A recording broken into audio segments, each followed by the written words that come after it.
हर कहानी के पीछे छुपा होता है एक नया सच, हर शब्द के पीछे एक नई दुनिया। स्वागत है आपका नॉवल की दुनिया 2.0 में, जहां हर एपिसोड आपकी कल्पना की सीमाएं तोड़ देता है। अभी सब्सक्राइब कीजिए और चलिए शुरू करते हैं आज की रहस्यमयी यात्रा। शौर्य और शेरा ने बाहर आते ही कुशाग्र आश्रम के प्रमुख शिष्य सुदीप और उसके साथियों का सफाया कर दिया। जब दोनों गुफा से बाहर आए तो शौर्य ने पीटिका से अधीरा को मुक्त कर दिया। अधीरा के बाहर आते ही वो शौर्य के साथ वर्तमान की बातें जानने में मगन हो गई, पर शेरा की तेज नाक ने एक खास गंध को पकड़ लिया और वो पागलों की तरह उस ओर दौड़ने लगा। शेरा को ऐसे उतावला होकर दौड़ते देखकर शौर्य भी उसके पीछे तेजी से अधीरा के साथ बढ़ने लगा। अधीरा, जिसकी योगिनी शक्तियां जागृत हो चुकी थी, उसे शौर्य के समान आगे बढ़ना एकदम आसान था, जिस वजह से वह शौर्य की रफ्तार से खुद को जोड़ पा रही थी। जब अधीरा की नज़र शेरा पर पड़ी उसे थोड़ी हैरानी हुई, पर जब उसने उसकी आवाज़ सुनी तो उसकी आंखें फैल गई। ये आवाज़ उस इंसानी लड़के की थी जो खुद को शौर्य का साथी मानता था, पर इस वक्त उसका रूप एक कुत्ते का था। अधीरा की हैरानी को देखकर शौर्य ने मुस्कुराते हुए शेरा के बारे में बताना शुरू कर दिया। धीरे धीरे अधीरा को सारी बातें समझने में देर नहीं लगी। इधर शेरा का पीछा करते करते शौर्य और अधीरा एक झील के पास पहुंचे। जब शौर्य की नज़रें उस शांत झील के ऊपर पड़ी, उसने किसी भी तरह के असाधारण वातावरण को महसूस नहीं किया, पर शौर्य की छठी इंद्रिय उसे सावधान रहने के लिए बता रही थी। तभी शेरा, जो इस वक्त झील के किनारे खड़ा था, उसने अपना अगला पंजा उठाया और झील के शांत पानी के सतह पर जोरदार हमला कर दिया। ये हमला इतना जोरदार था कि लगभग सारा पानी बगल में उड़कर चला गया हो। अबे सड़े हुए अंडे की औलाद, कब तक अंदर दुबक कर बैठने वाला है तू? साले बाहर निकल, वरना आज मैं यहाँ इस जंगल में डॉल्फिन्स की तंदूरी बनाकर खा जाऊंगा। शेरा लगभग दहाड़ते हुए बोल रहा था। इसका परिणाम ये हुआ कि झील के अंदर से एक अजीब सी आवाज़ करते हुए एक जीव बाहर उछल गया। जब शौर्य ने उस जीव को देखा तो वो एक डॉल्फिन था। इस तरह घने जंगल के बीच मौजूद ऐसी प्राचीन झील में एक डॉल्फिन का होना बहुत अजीब था, पर उससे भी ज़्यादा अजीब ये था कि ये डॉल्फिन बहुत अधिक ताकतवर था। डॉल्फिन ने बाहर आकर एक साथ शेरा पर झपट्टा मारा और उसे पानी में ले गया। कुछ देर तक दोनों पानी में एक दूसरे के साथ खेलने लगे, फिर दोनों सतह पर वापस आ गए। हमेशा बकवास करने वाला शेरा आज एक छोटे बच्चे की तरह इस डॉल्फिन के साथ मस्ती कर रहा था। ये देखने में काफ़ी दिलचस्प था। जब दोनों सतह पर वापस आए तो नीले रंग की रोशनी चमकी और डॉल्फिन ने एक जवान लड़के का रूप ले लिया। अबे तेरी उम्र 10,000 साल से भी ज़्यादा है, पर अभी भी तू खुद को बच्चा समझता है। कुछ तो शर्म कर बुड्ढे, शेरा ने डॉल्फिन को चिढ़ाते हुए कहा। एक अजीब सी हंसी के साथ उस लड़के ने शेरा से कहा, हाँ हाँ देखो तो कौन कह रहा है। दुनिया का सबसे बेशर्म कुत्ता, जो खुद एक छोटे कुत्ते का आकार लेकर घूमता है और दूसरों को उपदेश दे रहा है। कुंवारा कहीं का। उन दोनों ने नोक-झोंक करना शुरू कर दिया, पर उन्हें देखकर उनकी मित्रता बहुत ही गहरी है ये साफ पता चल रहा था। तभी शौर्य ने खांसते हुए दोनों का ध्यान अपनी ओर खींचा, जिस वजह से दोनों ने वहां खड़े शौर्य और अधीरा को देखा और चुप हो गए। फिर शेरा ने अपनी जुबान को बाहर निकाला और शौर्य को देखकर उसका परिचय करवाते हुए कहा, सुंदर, अपन भूल ही गया कि अपन के साथ अपना भाई भी आएला है। ये शौर्य है, अपना नया भैरव, और ये अपनी भाभी है। इतना कहकर शेरा ने शौर्य और अधीरा की ओर इशारा किया और उनका परिचय करवाया। उसके तुरंत बाद शेरा ने सुंदर के सिर पर टपली मारी और कहा, और हाँ बुड्ढे, मैं अब कुंवारा नहीं हूँ। पृथ्वी पर मेरी कई पीढ़ियाँ रह रही है। शेरा ने पूरे घमंड के साथ सुंदर से ये बात कही थी। उसके बाद शेरा ने शौर्य की ओर देखा और कहा, भाई ये अपन का चड्डी बड़ी बोले तो बचपन का दोस्त सुंदर है। जब अपन पहली बार यहाँ स्वामी के साथ आया था तब से अपन की दोस्ती है। ये सुनकर शौर्य ने सुंदर को ऊपर से नीचे तक देखा। एक 16-17 साल का लड़का, जिसकी आंखों में एक गहराई थी और शीतलता उसके चेहरे से झलक रही थी, बिल्कुल किसी ऋषि की तरह। शौर्य ने उसकी उम्र का लिहाज करते हुए दोनों हाथ जोड़कर सुंदर को प्रणाम किया। शौर्य को ऐसा करते देखकर सुंदर तुरंत आगे बढ़ा और उसने शौर्य का हाथ थाम लिया। अरे भगवान, आप मुझसे कैसे हाथ जोड़ सकते हैं? मैं तो बस एक साधारण मछली हूँ, मुझ जैसे तुच्छ के सामने आप हाथ नहीं जोड़ सकते। सुंदर ने बड़ी सहजता से शौर्य के हाथ पकड़े। शौर्य ने मुस्कुराते हुए कहा, मुनिवा, आप 10,000 साल से साधना कर रहे हैं। इस क्षेत्र में आप मुझसे काफ़ी बड़े हैं, तो जाहिर है कि मैं आपके सामने हाथ जोड़ूं। ये सुनकर सुंदर ने सिर्फ एक हल्का सा स्मित किया और पीछे मुड़कर शेरा को देखते हुए कहा, ये देख, ऐसे किसी की इज्जत की जाती है, तेरी तरह नहीं। हाँ हाँ, ज़्यादा उछल मत, ज़रा सी इज्जत क्या मिली, तू तो चने के झाड़ पर चढ़ गया। दोनों ने वापस एक दूसरे से झगड़ना शुरू कर दिया। अंत में शौर्य ने दोनों को अलग किया, फिर उनकी ओर देखकर पूछा, वैसे मुनिवा, आप इस वन में अकेले क्यों रुके हुए हैं? ये सुनकर सुंदर का चेहरा गंभीर हो गया। उसके भाव देखकर लगने लगा कि वो कोई राज की बात बोलने वाला हो। दरअसल इस झील के सतह पर एक आयामी दरार है। उस छोटी दरार से हमेशा एक दानवी ऊर्जा बाहर निकलते रहती है। उस ऊर्जा का संचयन अगर किसी जगह पर अधिक काल तक होता है तो यहाँ के अन्य वन्य जीव भी दानव बन सकते हैं। इसी को रोकने के लिए मुझे यहीं पर रहना पड़ता है। हर 100 साल बाद ये दरवाज़ा पूरी तरह खुलता है और दानवों का आगमन इस दरवाजे से होता है। तब उन्हें रोकने के लिए मेरा यहाँ होना आवश्यक है। ये सुनकर शौर्य हैरानी से सुंदर को देखने लगा। तभी उसने दिव्य दृष्टि का प्रयोग किया और सुंदर की जांच की। सुंदर का साधना स्तर परम स्तर से भी कई स्तर अधिक दिखाई दे रहा था। सुंदर की शक्तियां लगभग 4000 साल पुराने शेरा यानी श्वान महाराज के समान महसूस हो रही थी। ऐसी असीम शक्तियों का स्वामी होने पर शौर्य को सुंदर के लिए हैरानी होना आम बात थी। बात को समझते हुए शौर्य ने एक गहरी सांस ली और झील की ओर देखने लगा। उसकी नज़रें सीधा झील की सतह को देख पा रही थी। वहां उपस्थित आयामी दरार से एक काले बैंगनी रंग की रोशनी का प्रवाह बाहर निकल रहा था, पर उसे वहां मौजूद एक पत्थर सोख रहा था।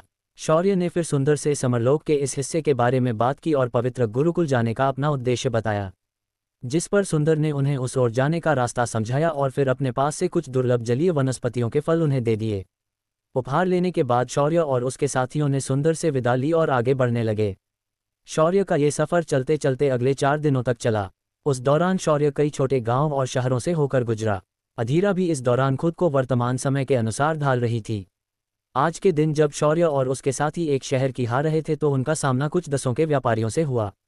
ये दास व्यापारी कमजोर मुसाफिरों की जबरदस्ती पकड़कर उन्हें दास बनाकर बाजार में बेचते थे। शौर्य और उसके साथियों को देखकर इन दास व्यापारियों की नीयत खराब हुई और उन्होंने इन्हें भी पकड़ने का प्रयास किया। वैसे भी काफ़ी दिनों से बिना किसी कांड के सफ़र करने से तीनों लोग काफ़ी बोर हो चुके थे। जब इन लोगों ने शौर्य और उसके साथियों को घेर लिया तो शेरा ने शौर्य से कहा, भाई आज कुछ तूफानी करते हैं। बहुत दिन हुए ऐसे लोगों से पंगा लिए। ये सुनकर शौर्य ने एक मुस्कान के साथ खुद को और अपने साथियों को इन दास व्यापारियों को कैद करने दिया। दास व्यापारियों ने शौर्य और उसके साथियों को बंदी बनाकर उत्तरी क्षेत्र और मध्य क्षेत्र के सीमावर्ती शहर छेदी शहर में लाया। छेदी इन 2 क्षेत्रों के बीच बसा बड़ा व्यापारी केंद्र था। यहाँ हर तरह का व्यापार होता था। कई दुर्लभ वस्तुएं, दवाएं, मसाले और हथियार यहाँ आसानी से मिल जाते थे। पर छेदी का सबसे बड़ा आकर्षण था यहाँ होने वाली बोली। यहाँ दासों की सबसे बड़ी बोली लगाई जाती थी। आज शौर्य और उसके साथियों को यहाँ इन दास व्यापारियों ने बोली लगाकर बेचने के लिए लाया था। शौर्य ने अपने साथ कई अन्य दासों को देखा था। इनमें ज़्यादातर अर्धमानव थे तो कुछ इंसानी लड़कियां थीं। शौर्य की नज़र तभी एक खास लड़की पर पड़ी। इस लड़की की खूबसूरत पानी जैसी आंखें और गोरा रंग तुरंत किसी का भी ध्यान खींच सकता था। एक दास होने के बावजूद भी उसका ठाठ एकदम किसी राजकुमारी की तरह था। उसकी चाल ढाल एकदम सदी हुई और नियंत्रित थी। उस लड़की को देखकर कोई भी उसे दास नहीं मान सकता था, पर उसने पहने हुए फटे पुराने कपड़ों की वजह से उसकी बाहरी सुंदरता थोड़ी मलिन हो गई थी। जब बोली शुरू होने वाली थी तभी एक एक करके शौर्य और उसके साथ लाए दासों को मंच पर सभी के सामने पेश किया गया। इधर शेरा, जिसे उन व्यापारियों ने बिल्कुल भी हिसाब में नहीं लिया, वो उस बोली लगने वाली जगह से बाहर खड़े होकर शौर्य का इशारा मिलने का इंतजार कर रहा था। तभी मंच पर एक मोटा आदमी पहुंचा। उसके हाथ में एक चमड़े का कोड़ा था जो हल्की नीली रोशनी में चमक रहा था। कोड़े के सतह पर लगे कील काफ़ी अधिक नुकीले और घातक दिखाई दे रहे थे। उस मोटे आदमी ने मंच पर आते ही एक अर्धमानव के शरीर पर जोरदार हमला कर दिया और उस अर्धमानव की चीख के साथ ही वहां मौजूद लोग तुरंत शांत हो गए। लोगों को शांत होते देखकर उस मोटे ने बोलना शुरू किया, तो भाइयों, आज हम लोग यहाँ आपके लिए लेकर आए हैं एकदम ताजे, जवान और ताकतवर दास। इन्हें हमने खास मेहनत करके छांट कर आपके लिए यहाँ लाया है। अगर आपको कोई दास पसंद आता है तो बेझिझक अपनी बोली लगाए। ये सुनकर शौर्य समझ गया कि सारे दास अब मंच पर आ चुके हैं। अगर उसने अब हरकत नहीं की तो कुछ दास जो बेचे गए हैं उन्हें वापस छुड़ाना मुश्किल हो जाएगा। शौर्य ने बगल में बैठी अधीरा की ओर देखा और आंखों से इशारा किया। उसका इशारा मिलते ही अधीरा ने धरा तत्व की ऊर्जा को सक्रिय कर दिया और वहां मौजूद लोगों को जमीन से बांध दिया। अचानक जमीन से मिट्टी ऊपर की ओर निकली और उसने हर किसी के कदमों को जकड़ लिया। वहां मौजूद लोगों के कैद होते ही शौर्य ने हाथ में बांधी हथकड़ियों को तोड़ दिया और अपने शरीर को झटकते हुए खड़ा हो गया। उसके पीछे अधीरा ने भी खुद को मुक्त कर लिया। जब सभी लोग वहां जकड़ गए थे पर 2 दास जिन्हें बेचने लाया था वो दोनों एकदम आराम से इन लोगों के बीच घूम रहे थे। तभी शेरा जो बाहर खड़ा था उसने भी भीड़ में प्रवेश किया और सभी लोगों की हाथों में पहनी अंगूठियां और कमर पर बंधी भंडारण थैलियां भी चुरा ली। इधर मंच पर शौर्य ने एक नज़र उस मोटे व्यापारी को देखा और तिरछी मुस्कान के साथ कहा, तुझे बड़ा शौक है ना दासों का व्यापार करने की?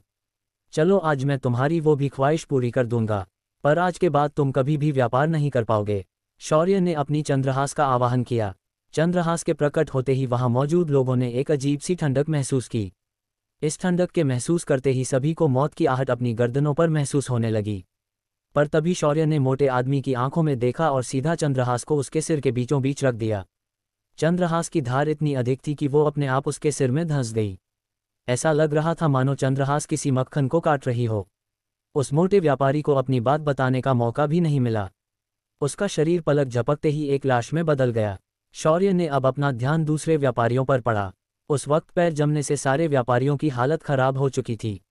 शौर्य ने जैसे ही उनकी ओर चलना शुरू किया, शौर्य के कदमों की आहट उन लोगों को साक्षात यमराज के भैंसे के टापों की आवाज लग रही थी। शौर्य की खून से सनी चंद्रहास खून की प्यासी लग रही थी, जिसकी प्यास व्यापारियों के खून से परिपूर्ण हो जाने वाली हो। शौर्य ने उसके बाद बिना देरी किए उन व्यापारियों के दया की भीख मांगती बाजारों को नज़रअंदाज करके उन्हें गाजर मूली की तरह करना शुरू किया। कुछ ही देर में सारा मंच उन व्यापारियों के शरीर के टुकड़ों से भर गया। हर तरफ खून ही खून फैल गया था।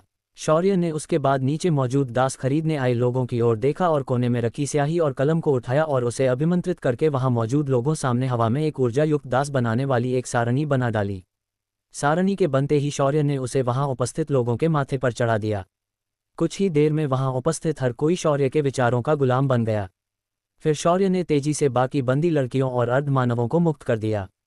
फिर उसने उन्हें सुरक्षित शहर से बाहर लाया। बाहर आते ही सभी लोगों को वापस जाने के लिए कह दिया। जब शौर्य ने उन सभी को वहां से भेज दिया तो वो वापस शहर के अंदर शेरा और अधीरा के पास पहुंचा तो उसने अपने पीछे किसी को आते हुए महसूस किया। जब शौर्य ने मुड़कर देखा तो ये वही लड़की थी। शौर्य ने मुड़कर एक नज़र उसे ऊपर से नीचे देखा और अपनी अंगूठी से कुछ आध्यात्मिक पत्थर निकाले और उस लड़की के हाथ में रख दिए। उस लड़की ने उन पत्थरों को लेने से इनकार कर दिया और दृढ़ निश्चय के साथ शौर्य से कहा, मुझे अपने साथ ले चलो, मैं तुम्हारे साथ ही आना चाहती हूँ। ये सुनकर शौर्य ने उसे एक और बार ऊपर से नीचे देखा और फिर कहा, मैं एक राहगीर हूँ, मेरा कोई निश्चित ठिकाना नहीं है, मेरे साथ आकर तुम क्या करोगी? बेहतर होगा कि तुम अपने परिवार के पास वापस चली जाओ। ये सुनकर उस लड़की ने शौर्य की आंखों में देखा और कहा, मुझे ताकतवर बनना है, बिल्कुल तुम्हारी तरह। मैं चाहती हूँ कि मेरे शत्रु भी मेरे सामने अपनी मौत की भीख मांगे। मुझे प्रतिशोध लेना है और मुझे पूरा विश्वास है कि तुम्हारे साथ रहने पर मैं सच में ताकतवर बन सकती हूँ। ये सुनकर शौर्य का मुंह बंद हो गया और आगे क्या कहे और कैसे कहे शौर्य को समझ नहीं आ रहा था। कौन है ये लड़की? क्या शौर्य सच में इसकी मदद कर पाएगा? क्या अधीरा मान जाएगी इस लड़की के साथ आने पर? इन सभी सवालों के जवाब जानने के लिए बने रहिए मेरे साथ सिर्फ पॉकेट नॉवेल ऐप पर। शौर्य ने छेदी शहर के दास व्यापार को जड़ से खत्म कर दिया था। उसके बाद उसने वहां मौजूद सभी लोगों को अपने विचारों का दास बना डाला था। शौर्य की ये दास बनाने वाली तकनीक इतनी शक्तिशाली थी कि सिर्फ शौर्य की सोच के साथ ये सारे दास खरीदने आए बड़े बड़े परिवार के लोग मारे जा सकते थे। शौर्य ने इन लोगों को उनके अलग अलग काम समझाए और फिर एक बार अपने साथियों के पास पहुंच गया। वैसे तो सभी बंदियों को शौर्य ने मुक्त कर दिया था, पर एक दास लड़की शौर्य का पीछा करते हुए उससे कुछ दूरी बनाकर चल रही थी। जब शौर्य ने ये महसूस किया तो उस लड़की को शौर्य ने कुछ आध्यात्मिक पत्थर निकाले और उसके हाथ में दे दिए, पर उस लड़की ने उन पत्थरों को लेने से मना किया और उसने शौर्य के साथ सफ़र करने की इच्छा जताई। ये सुनकर शौर्य के माथे पर बल पड़ गए। फिर उसने उस लड़की के साथ अधिक बात करना सही नहीं समझा और अधीरा को देखते हुए बोला, अधीरा, मुझे लगता है इस मामले को आपको संभालना चाहिए। आपके होते हुए किसी परस्त्री के साथ वार्तालाप करना मुझे अच्छा नहीं लगता। ये सुनकर अधीरा का चेहरा लाल पड़ गया। तभी शेरा और सिस्टम की आवाज़ एक साथ सुनाई दी, हाँ, पता है कि तुम कितने पत्नीव्रता हो। अगर आज यहाँ अधीरा नहीं होती तो तुम जरूर इस लड़की से चिपक जाते। सिस्टम ने तो सिर्फ दिमाग में कहा था, पर शेरा ने सभी के सामने ये बात कही थी। ऐसा लग रहा था कि शौर्य के दोनों दुश्मन आज एक दूसरे से हाथ मिलाए बैठे हैं। दोनों की बातें सुनकर शौर्य का चेहरा काला पड़ गया। शौर्य ने तुरंत शेरा का जवाब देते हुए कहा, अगर तुम इंसानी भाषा में बात नहीं करोगे तो तुम्हें कोई भी गंगा नहीं समझेगा, पर एक समझदार कुत्ता जरूर समझेंगे। ये सुनकर शेरा का मुंह बन गया, पर शौर्य ने अचानक अपने कोहनी पर पकड़ महसूस की जिसे अधीरा ने जकड़ लिया था। शौर्य ने अटकते हुए अधीरा की ओर देखा और जबरदस्ती की मुस्कान देते हुए उसकी ओर माफ़ी की आशा करते हुए देखने लगा। तभी वो लड़की जिसकी वजह से ये सब शुरू किया था, उसने थोड़ा सहमते हुए कहा, तो क्या मैं आपके साथ चल सकती हूँ? क्योंकि अगर आप मुझे स्वीकार नहीं करेंगे तो मैं अभी के अभी अपने जीवन को समाप्त कर दूंगी। क्योंकि अगर मैं अपने परिवार को बचाकर प्रतिशोध नहीं ले सकती तो उस जीवन को रखने का कोई अर्थ नहीं है। ये सुनकर शौर्य ने हल्के से गर्दन घुमाई और उस लड़की को एक बार फिर ऊपर से नीचे तक देखा। वैसे तो उस लड़की की खूबसूरती उसकी बाकी पत्नियों के समान थी, पर उसकी जो आभा थी वो किसी राजकुमारी की तरह थी। शौर्य ने जब ये महसूस किया तो उसने थोड़ा सोचते हुए पूछा, अगर मैं तुम्हें अपने साथ ले चलता हूं तो मुझे क्या प्राप्त होगा? शौर्य के इस सवाल पर उस लड़की ने कुछ देर तक सोचा और कहा, अगर आप ये करने में सफल हो जाते हैं तो मैं आपको वचन देती हूँ कि मैं आपकी जीवन भर ऋणी रहूंगी। साथ ही मैं आप मुझसे जो मांगेंगे वो मैं आपको दे दूंगी। यहाँ तक कि मैं आपके साथ विवाह करने के लिए भी तैयार हूँ। ये सुनकर अब शौर्य की हैरान होने की बारी थी। शौर्य ने गला साफ किया और उस लड़की को ना कहते हुए बोला, नहीं देवी जी, ऐसा नहीं हो सकता। मैं आपका पति कभी नहीं बन सकता क्योंकि मेरी पत्नियों के सामने आपकी प्रतिभा इतनी अच्छी नहीं है। इसीलिए मेरी पत्नी बनने का सपना आप छोड़ दीजिए। रही बात आपके वचन की तो मैं उसका आचार डालूंगा क्या? अगर आपके पास की ऐसी वस्तु है जो मुझे सहायक हो तो मैं आपको अपने साथ ले चल सकता हूँ।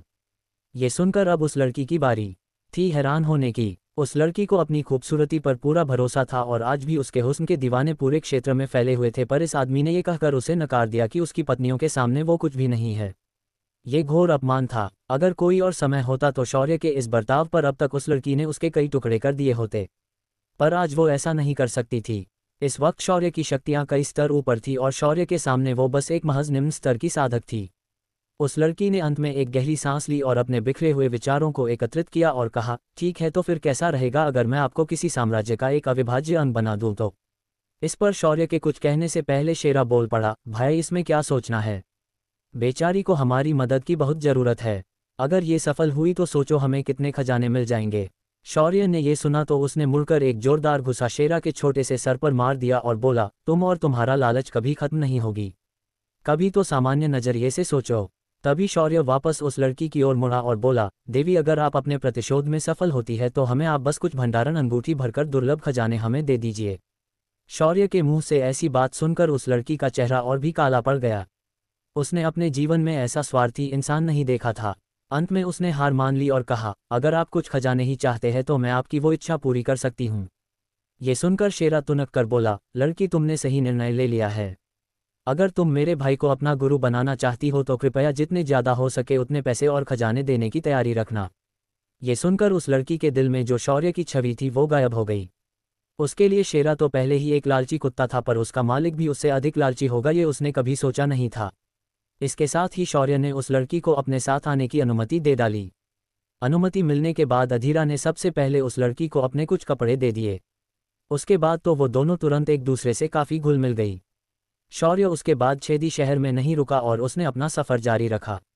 पूरे सफ़र के दौरान शौर्य ने एक बार भी उस लड़की के बारे में जानने की कोशिश नहीं की, क्योंकि शौर्य के हिसाब से नाम जानने से क्या है, जो है उस व्यक्ति में है। जब शौर्य और उसके साथी आसमान में उड़ते हुए आगे बढ़ रहे थे तभी शौर्य, शेरा और शौर्य की सिस्टम ने एक साथ कुछ लोगों को उनकी ओर आते हुए महसूस किया। शौर्य की आंखें थोड़ी सख्त हो गई, वहीं शेरा ने अपनी उड़ान रोक दी। सिस्टम ने तुरंत शौर्य को चेतावनी भेजी, 8 दैवीय स्तर के साधक सीधे हमारी ओर आ रहे हैं। होस्ट उनकी आभा से लग रहा है कि उनके इरादे नेक नहीं है। तभी उनके सामने रोशनी की 8 धाराएं अवतरित हुई और उनके अंदर से 8 नीले रंग के चोगे पहने लोग अवतरित हुए। उन सभी के सीने पर एक जैसा निशान था। गालों में अखंड रुद्राक्ष की मालाएं थीं। माथे पर अजीब से आकार का तिलक लगाया हुआ था। हाथों में तरह तरह के धागे बंधे हुए थे। उन सभी के बालों में जटाएं बनी हुई थी। पैरों में खड़ाव पहने थे। उन्हें देखकर कोई भी बता सकता था कि वो लोग किसी आश्रम के लोग हैं। उन्होंने आते ही बिना देरी किए शौर्य और उसके साथियों को घेर लिया। ये देखकर शौर्य के माथे पर बल पड़ गए। शौर्य ने थोड़ा झल्लाते हुए कहा, क्या हुआ बुड्ढों, सठिया गए हो क्या जो राह चलते लोगों को ऐसे घेर कर खड़े हो? तुम्हारे आश्रम का क्या यही तरीका है लोगों को लूटने का? ये सुनकर उनके से एक अधिक उम्र दराज आदमी धीमी मगर भरी आवाज में बोला, क्या वो तुम थे जिसने कुशाग्र आश्रम के सुदीप को मारा है? अगर हाँ तो अपनी मौत को स्वीकार करो और अगर नहीं तो बगल में हट जाओ और उस लड़की को हमारे हवाले कर दो। ये सुनकर शौर्य ने हंसते हुए कहा, क्या कहा तुमने? तुम मुझे मौत दोगे? कभी कभी मुझे लगता है कि इन आश्रम और गुरुकुल के लोग अपनी अकल लड़ाई के वक्त घर छोड़कर आते हैं जो ऐसी बहकी बहकी बातें करते हैं। क्या तुम कोई भारी माल फूंक कर तो नहीं आए हो ना? शौर्य का ऐसा जवाब सुनकर 8 लोगों की आभा में बदलाव आ गया और उनके शरीर से क्रूर हत्या का इरादा फट पड़ा। तभी एक आदमी आगे आते हुए शौर्य को उंगली दिखाते हुए बोला, बच्चे लगता है कि तुम हमारी बात को समझे नहीं। अगर हमने कह दिया कि तुम्हें मौत मिलेगी तो मौत मिलेगी, और तुम्हारी बातों से ये जाहिर है कि तुमने ही हमारे प्रमुख शिष्य सुदीप को मारा है। अब अगर ये सिद्ध हो चुका है तो हम तुम्हें मारकर उस लड़की को अपने साथ ले जाएंगे। शौर्य ने ये सुना तो लापरवाही से हंसते हुए कहा, अरे वाह, मुझे पता नहीं था कि कुशाग्र आश्रम के लोग इतने रूढ़िवादी है। अच्छा हुआ तुमने मुझे अपना असली चेहरा दिखा दिया।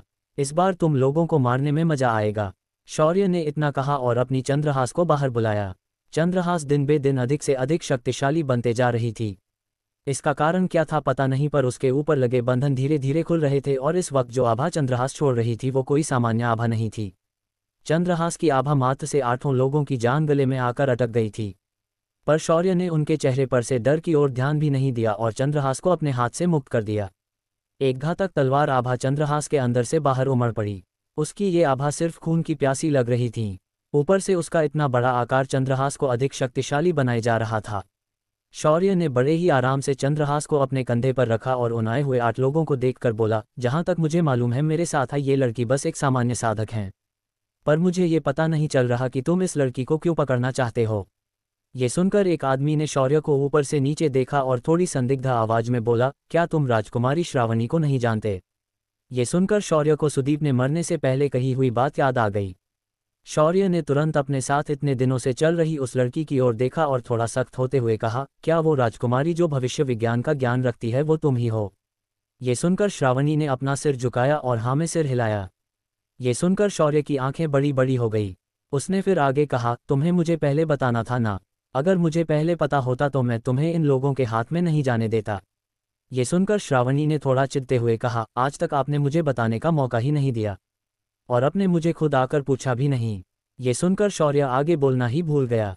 तभी अधीरा ने श्रावणी के कंधों पर हाथ रखा और उसे विश्वास दिलाते हुए बोली, श्रावणी तुम इस बात की चिंता मत करो, तुम्हारी जैसी पुण्यात्मा को हम जरूर मदद करेंगे। जब अधीरा ने श्रावणी को सांत्वना दी तो श्रावणी धीरे धीरे से शांत हो गई। तभी वहां खड़े उन आदमियों से एक आदमी चिढ़ते हुए बोला, अगर तुम्हारा भरत मिलाप हुआ हो तो अब जाम की बात करे। ये सुनकर शौर्य की अंगों में एक चमक दौड़ गई और उसने उस आवाज की ओर देखा भी नहीं, पर उसने अपना हाथ लहराया और एक विशाल बिल्ली जैसा जीव अचानक हवा में प्रकट हो गया। उसने आते ही शौर्य की ओर देखा और चिल्लाते हुए शौर्य की गले में जाकर लिपट गई। ये जीव कोई और नहीं तारा थी। तभी शौर्य ने तारा के खूबसूरत बालों को सहलाया और अभी अभी आए हुए मेहमानों की ओर इशारा करते हुए कहा, तारा ये कुछ लोग हैं जिन्हें मरने की बहुत इच्छा है, इनकी इच्छा पूर्ण कर दो। शौर्य की बात खत्म होते ही तारा का आकार धीरे धीरे बढ़ने लगा और उसका असली रूप सभी दिखाई देने लगा। तारा ने उसके बाद उन लोगों पर वक्त बर्बाद करने का कोई मौका नहीं छोड़ा और पलक झपकते ही अपना मुंह खोला और 9 के 9 दैवीय स्तर के साधकों को उनके खजानों सहित निगल लिया। तारा ने ये सब करने के बाद अपना आकार बिल्ली जितना छोटा कर दिया और शौर्य की गोद में आकर बैठ गई। उसके बाद तारा पीठ के बल लेट गई और अपने पेट को सहलाने का आदेश उसने शौर्य को ही दे डाला। इधर श्रावणी जिसने इन सभी घटनाओं को होते हुए देखा तो उसकी हैरानी का ठिकाना नहीं रहा। वो कुछ और बोलना चाह रही थी, तभी अधीरा ने उसे शांत रहने का इशारा किया। क्या शौर्य श्रावणी को माफ कर देगा? क्या शौर्य श्रावणी को मदद कर पाएगा? कौन थे ये लोग? इन सभी सवालों के जवाब जानने के लिए बने रहिए मेरे साथ सिर्फ पॉकेट नॉवेल ऐप पर। उत्तरी क्षेत्र और मध्य क्षेत्र की सीमा पर एक विशाल साम्राज्य पिछले हजारों सालों से राज कर रहा था। इस साम्राज्य का नाम था गरुड़ साम्राज्य था। इस साम्राज्य की धरोहर प्राचीन काल से अस्तित्व में थी, पर वर्तमान में इस साम्राज्य पर काले संकट के बदल मंडरा रहे थे। एक जवान लड़का जिसके हाथ में एक चमकती तलवार थी, उसने उस तलवार को अपने सामने हाथ पैर बंधे हुए जमीन पर लेटे हुए मध्यम आयु के आदमी के हनुवटी पर रखी हुई थी। उस लड़के ने बड़े ही घमंड के साथ उस आदमी को देखा और कहा, पिताश्री अब तो हार मान लो और वो राजमुद्रा मेरे हवाले कर दो। आपको पता होना चाहिए कि वो मेरे लिए कितनी जरूरी है। ये सुनकर उस माध्यम आयु के आदमी ने गुस्से भरी लाल आंखों से उस लड़के को देखा और कहा, मुझे खुद पर घिन आ रही है जो मैंने तुम जैसे भेड़िए को जन्म दिया। तुम कभी भी उस राजमुद्रा को प्राप्त नहीं कर पाओगे। ये सुनकर उस लड़के का चेहरा काला पड़ गया और उसने उस आदमी के बालों को पकड़ा और झटके से ऊपर उठाते हुए कहा, बुड्ढे तुझे अभी भी राजमुद्रा की पड़ी हुई है।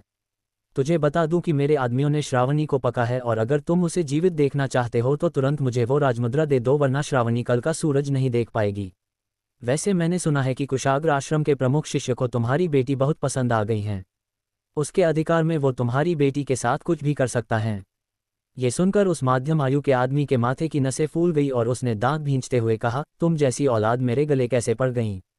हे महादेव, ये कैसा न्याय है तुम्हारा? मैंने कौन से पाप किए थे जो ऐसा दिन देखने मिल गया है? कोई अपनी ही बहन का सौदा कैसे कर सकता है? मूर्ख श्रीनंद, तुझे अच्छी मौत नहीं मिलेगी। ये मेरा श्राप है, तेरी आत्मा तक नष्ट हो जाएगी पापी इंसान।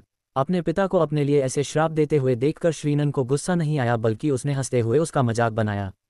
तभी उस माध्यम आयु के आदमी की अभिव्यक्ति बदल गई और उसने आंखें छोटी करते हुए अपने बेटे को देखा और कहा, अरे मैं क्यों इतनी चिंता कर रहा हूँ?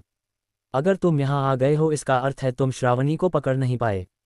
ये तो बड़े दुख की बात है तुम्हारे लिए। ये सुनकर श्रीनन, जिसके चेहरे पर अभी तक हंसी थी, अचानक गायब हो गई। उसने आगे बढ़कर अपने पिता का गिरेबान पकड़ा और गुस्से से बोला, क्या मतलब है तुम्हारा बुड्ढे? क्या वो राजमुद्रा तुम्हारे पास नहीं है? ये असंभव है। ये सुनकर उस आदमी ने एक कुटिल हंसी जाहिर करते हुए कहा, तुम्हारे सत्ता पलट करने से पहले ही मैंने तुम्हारी बहन को वो राजमुद्रा चुपके से दे दी थी। और देखो मेरा वो निर्णय सही निकला। जब तक तुम श्रावणी को नहीं पकड़ लेते तब तक तुम कभी भी गरुड़ साम्राज्य के अगले सम्राट नहीं बन पाओगे। ये सुनकर श्रीनन आग बबूला हो गया। उसने अपने पिता को हवा में उठाया और पूरी ताकत के साथ जमीन पर पटक दिया। जमीन पर गिरते ही मखड़ी के जालों की तरह जमीन पर दरारें फैल गई। पर श्रीनन के पिता और गरुड़ साम्राज्य के वर्तमान सम्राट आनंद को कोई क्षति नहीं हुई। इस वक्त आनंद को एक खास जहर देकर कमजोर किया गया था, पर उसका शरीर जो एक दैवीय स्तर के साधक का था उससे उसे कोई फर्क नहीं पड़ा। आनंद को ऐसे ही फर्श पर छोड़कर श्रीनन वहां से पैर पटकते हुए चला गया। इधर शौर्य ने 9 दैवीय स्तर के साधकों को तारा की मदद से खत्म कर दिया था, और इस वक्त तारा छोटी बिल्ली का आकार लेकर शौर्य के गोद में लेती हुई थी और उसके हाथ की मालिश का मजा ले रही थी। तभी बगल में खड़ा शेरा थोड़ी जलन के साथ बोला, भाई तुमने कभी अपन के पेट को नहीं सहलाया और ये कल की आई हुई तारा तुम्हारे से ये सब करवा रही हैं। ये चीटिंग है। ये सुनकर शौर्य ने अपनी एक भौं को उठाया और शेरा को देखकर कहा, कोई पागल ही होगा जो तुम जैसे लुटेरे का पेट सहलाएगा। अगर मैंने ऐसा किया तो पता नहीं मेरे कितने खजाने तुम्हारा पेट निगल लेगा। ये सुनकर शेरा ने तुरंत उछलते हुए कहा, मैंने ये सारे खजाने हमारे सुनहरे भविष्य के लिए जमा किए हैं। तुम मुझ पर ऐसे आरोप नहीं लगा सकते। तभी तारा, जो शौर्य की गोद में लेटी थी, अचानक उसने अपना सिर घुमाया और बोली, अरे शेरा भाई तेरी जली ना। जलनी ही चाहिए। तेरे साथ अपन के बॉस हमेशा रहते हैं पर अपन को कभी कभार उनके साथ रहने का मौका मिलता है, तो इतनी सर्विस तो अपन के लिए बनती है। ये सुनकर शौर्य ने एक कुटिल मुस्कान दिखाते हुए शेरा को देखा। ये देखकर शेरा अंदर तक कांप उठा। उसे अच्छे से पता था कि शौर्य इस समय क्या सोच रहा है। खुद को शौर्य से बचाने के लिए शेरा लपककर अधीरा के पीछे जाकर खड़ा हो गया और फिर हल्के आत्मविश्वास के साथ शौर्य से बोला, देख भीड़ू, तू जो करने की सोच रहा है ऐसा करने की सोचना भी मत। भाभी देखो आपका पति कैसे मासूम जानवरों पर अत्याचार करने की सोच रहा है। ये सुनकर शौर्य लड़खड़ाकर गिर गया। उसने शेरा को ऊपर से नीचे देखा और कहा, देख अगर तू कहे कि तू जानवर है तो मैं मान लूंगा, पर मासूमियत की बात करे तो तू वो बिल्कुल नहीं है। मासूम तो मेरी तारा है। ये सुनकर शेरा के खड़े कान झुक गए और नाराज होकर कोने में बैठ गया। इधर शौर्य हंसी मजाक के बाद थोड़ा सीरियस होकर श्रावणी की ओर मुड़ा और बोला, तो राजकुमारी श्रावणी आप क्या चाहती है? हम आपकी किस तरह सहायता कर सकते हैं? इस पर श्रावणी ने अपने लाल लाल गुलाब जैसे ओंठों को दबाया और फिर कुछ सोचकर शौर्य की आंखों में देखते हुए कहा, मुझे मेरे पिता को मेरे शत्रुओं की चंगुल से मुक्त करना है। मुझे इस साम्राज्य और ताकत की जरूरत नहीं है। आप बस मुझे आपके साथ रहने की अनुमति दे दे। मैं जीवन भर आपके साथ रहकर आपका ये ऋण उतार दूंगी। श्रावणी का दृढ़ निश्चय देखकर शौर्य ने उसे ऊपर से नीचे देखा और फिर गर्दन घुमाकर अपने हाथों को पीछे बांधकर बोलना शुरू किया, अगर राजकुमारी यही चाहती है तो यही होगा। और हाँ, मेरे साथ आपको जीवन भर रहने की जरूरत नहीं है क्योंकि मेरे साथ मेरे कई साथी हैं। आप बस गरुड़ साम्राज्य को पूरी तरह अपने अधीन करने पर ध्यान दीजिए।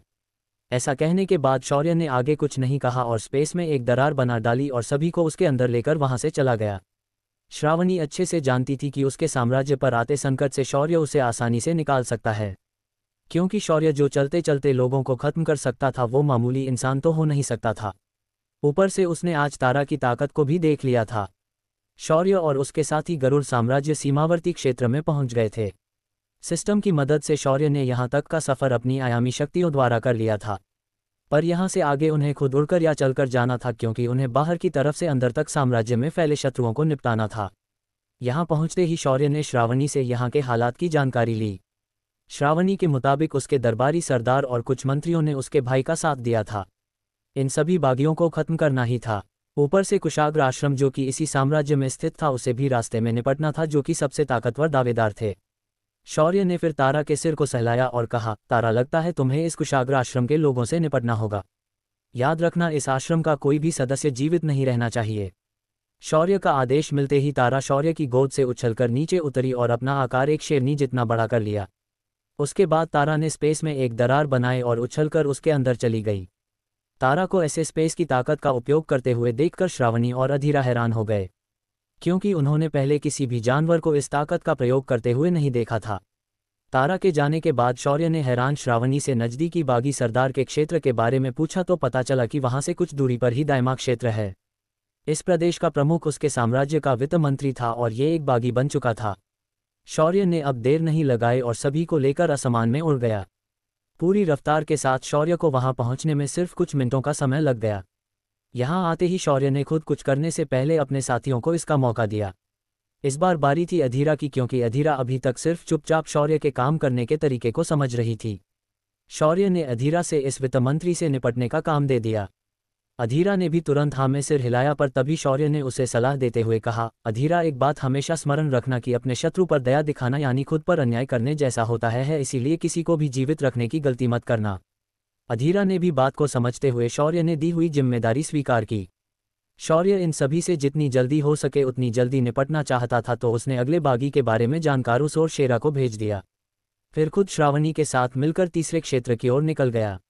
अगले 2 घंटों के लिए पूरे गरुड़ साम्राज्य में बहुत कुछ बदल गया था।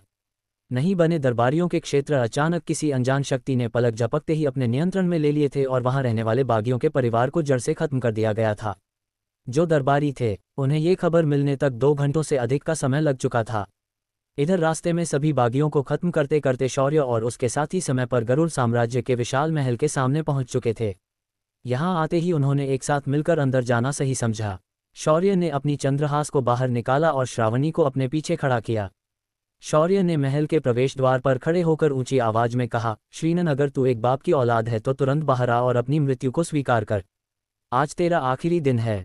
शौर्य की ऐसी ललकार सुनार महल के अंदर बैठा श्रीनन, जो कि राजमुद्रा न मिलने से अधिक बेचैन हो चुका था, गुस्से से आग बबूला हो गया और तुरंत महल से बाहर की ओर उस गया। पर जब श्रीनन ने अपने सामने शौर्य और श्रावणी को एक साथ देखा तो उसकी खुशी का ठिकाना नहीं रहा। ऊपर से ये सिर्फ 3 लोग थे, क्योंकि श्रीनन ने तारा और शेरा को हिसाब में नहीं लिया था। श्रीनन के बाहर आते ही उसके पीछे कई सारे नीले वस्त्र पहने बूढ़े लोग तेजी से बाहर आ गए।